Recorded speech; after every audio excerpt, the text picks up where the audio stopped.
Sampai ia bermimpi didatangi dua orang pria dengan pakaian bercucuran darah.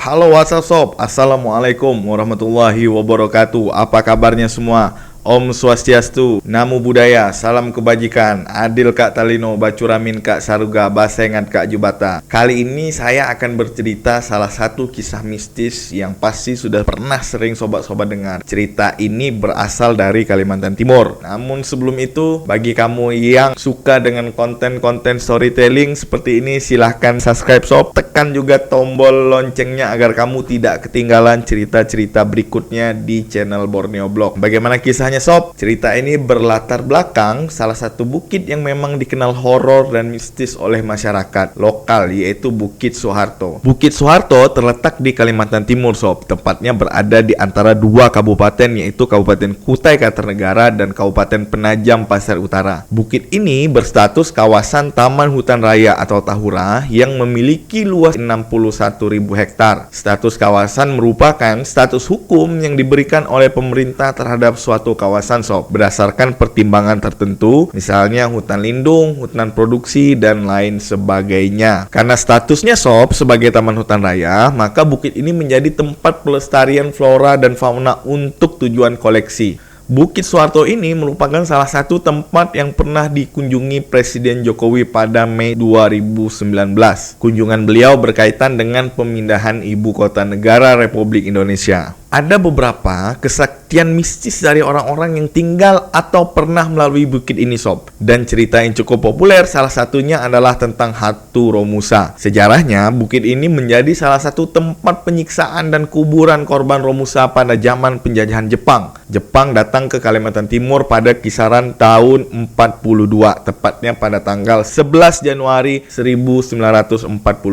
Cerita ini saya mulai dengan kesaksian oleh orang yang mengatakan pernah merasakan langsung gangguan dari hantu ini Sob. Beliau adalah Solikan yang mengaku pernah terganggu oleh hantu Romusa. Pada waktu itu ia sedang membuat jalan di Bukit Soeharto. Mendadak ia melihat rombongan yang membawa peti sambil ditodong senapan oleh tentara Jepang. Sekilas Solikan melihat jika figur mereka seperti pekerja Romusa. Dalam pernyataannya, beberapa Romusa itu digiring ke suatu tempat serta diminta menggali tanah Sob. Saat tanah telah digali, peti-peti itu kemudian dimasukkan ke lubang galian. Beberapa Romusa itu kemudian didorong ke lubang, selanjutnya dihujani peluru serta dilempari granat. Solikan yang melihat kekejaman itu tiba-tiba langsung tidak sadarkan diri. Esok harinya, Solikan ditemukan oleh rekan kerjanya. Kabarnya Sob, hantu Romusa memang sering mengganggu pengunjung Bukit Soeharto. Bahkan yang paling parah sampai menghilangkan atau membuat pengunjung tersesat. Solikan setelah sadar, penasaran dengan apa yang dia lihat sebelumnya. Dia kemudian memutuskan untuk kembali melihat lubang yang digali orang dalam penglihatannya tersebut. Sayangnya, lubang tersebut tidak ada lagi. Selain Solikan, ada juga cerita lain dari seorang bernama Bri yang memberikan kesaksian tentang horornya wilayah tersebut Sob. Cerita ini saya peroleh dari beberapa website yang ada di internet. Awal cerita, ia mendapat tugas dinas dari Jakarta ke Samarinda. Karena tidak mendapat jadwal penerbangan yang diinginkan, Bri memutuskan untuk berangkat menggunakan pesawat ke Balikpapan dan melanjutkan perjalanannya melalui jalur darat. Perjalanan darat memakan waktu sekitar 3 jam Sob, dari Balikpapan dan melewati Bukit Soeharto. Walaupun memiliki pemandangan yang menendukan, Bri merasakan suasana yang tidak enak Sob. Perasaannya kalut, seakan tempat ini menyimpan banyak kisah seram dan cerita di masa lalu. Bri memang dikenal paling sensitif Sob di antara teman-temannya. Beliau berujar di beberapa cerita yang saya peroleh bahwa Bukit Soeharto ini suasananya agak nggak enak. Auranya campur-campur antara sedih, marah, duka, kelam, menurut penuturan Bri. Dan ketika ia sampai ke Samarinda, ternyata perasaan yang ia rasakan menjadi kenyataan. Saat Bri sampai ke kamar hotel yang fasilitas twin bed dan jendela menghadap ke pelabuhan, ia merasa tidak nyaman. Lalu ia sedang berada di kamar mandi,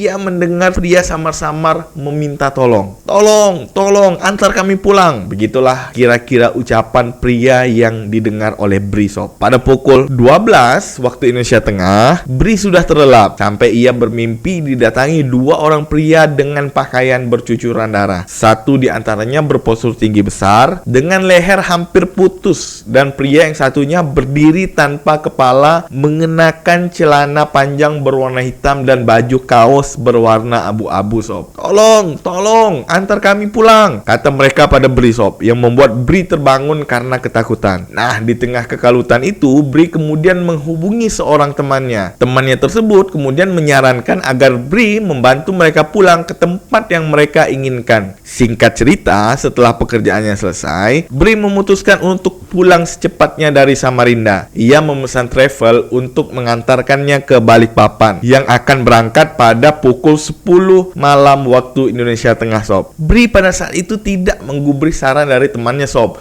untuk mengantar makhluk itu pulang. Bri bersama seorang penumpang pria lain yang berusia 30-an memasuki mobil dan membelah jalan. Baru setengah jam perjalanan, tiba-tiba mobil berhenti. Penumpang yang bersama Bri tiba-tiba meminta turun. Pria 30 tahun tersebut kemudian berbisik pada Bri untuk tidak menoleh ke belakang. Karena ia pun takut, ia tidak berani sob untuk melihat ke belakang. Nah, ketika mobil itu sampai di Bukit Soeharto, tiba-tiba Bri mendengar suara nafas yang berhembus. Ia berusaha tidak menggubris, pada sampai akhirnya ia mendengar suara batuk dan sekejap tanpa sadar menoleh ke belakang. Saat itulah ia menyadari bahwa di bangku belakang ada dua orang pria astral yang di dalam mimpinya mengikuti mereka sepanjang perjalanan. Badan Bri langsung lemas, ia panik, ketakutan. Tanpa sadar ia meremas pundak pak sopir yang mengendarai mobil dengan kecepatan tinggi sambil mulutnya berkomat kamit membaca doa. Dia kemudian berujar kepada supir tersebut takut. Dia sangat takut sekali dan penampilannya sangat menyeramkan. Dan dia baru sadar bahwa dia diikuti ketika mau ke Balikpapan. Karena ketakutan, supir travel kemudian menepikan mobil. Bri dan sang supir langsung keluar dari mobil. Mereka menepi ketakutan. Waktu itu sob kira-kira menunjukkan pukul 12 malam waktu Indonesia Tengah sob. Jalan sangat sepi, sesekali ada mobil yang melaju kencang. Di tengah perhentian tersebut, sang supir mengaku bahwa ia telah lebih dahulu melihat kedua makhluk astral tersebut. Sekitar 15 menit setelahnya, saat mereka keluar mobil, pintu mobil tiba-tiba terbuka dengan sendirinya. Lalu keluarlah dua orang pria astral tersebut. Mereka kemudian turun dari mobil, menyeberangi jalan raya, masuk ke hutan, dan hilang di antara pepohonan Bukit Soeharto. Setelah merasa tenang, lalu Bri dan sang supir melanjutkan perjalanan hingga ke Balikpapan. Supir yang mengendarai travel Bri ternyata sudah 20 tahun melayani perjalanan